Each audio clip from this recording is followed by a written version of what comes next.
ગઈકાલે નવસારી એસઓજી દ્વારા મળેલ બાતમીના અનુસંધાને નવસારીના વાંસદા વિસ્તારની અંદર ગુજરાત અને મહારાષ્ટ્ર બોર્ડરના નજીક ગામડાની અંદર ડ્રોનથી પેટ્રોલિંગ કરાવીને ગાંજાના વાવેતર કરેલા છોડને આઈડેન્ટિફિકેશન કરવામાં આવ્યું છે. ટોટલ 149 જેટલા છોડ, જેનું વજન 13 કિલોગ્રામ અને અંદાજિત કિંમત 1,30,000 રૂપિયા થાય છે.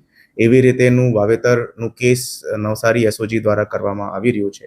આ તમામ છોડ પોતાના ખેતરની અંદર આરોપી દ્વારા વાવેલા જુવાર, ટામેટા, બેંગન અને મગફળીની વચ્ચે સ્ટ્રેટેજિકલી પ્લાન્ટ કરવામાં આવ્યા હતા અને ડ્રોનની દ્વારા જ્યારે પેટ્રોલિંગ કરવામાં આવી હતી તો ઉપરથી આ તમામ છોડોને આઈડેન્ટિફાઈ કરાવીને આ કેસ નવસારી એસઓજી દ્વારા કરવામાં આવ્યું છે. આ કેસની અંદર આરોપી કાંતિલાલ પ્રતાપભાઈ પાડવીની ધરપકડ નવસારી પોલીસ દ્વારા કરવામાં આવી છે. અત્યારે એનડીપીએસનું બાબતનું એક એફઆઈઆર નોંધીને આગળની તપાસ હાથ ધરવામાં આવી છે. કયા કારણોસર આ વાવેતર કરવામાં અત્યારે તપાસ હાલ ચાલુમાં છે and we are still finding. Professional રીતે જ આ વાવેતર કરાયેલું?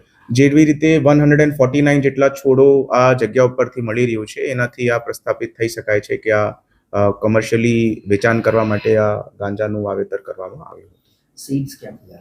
અત્યારે પૂછપરછ દરમિયાન આવા તરફથી આ સીડ્સ આવવાની પ્રાથમિક દ્રષ્ટિએ પોલીસને જાણકારી પડી છે અને ફર્ધર આની અંદર ઇન્વેસ્ટિગેશન ચાલુમાં છે.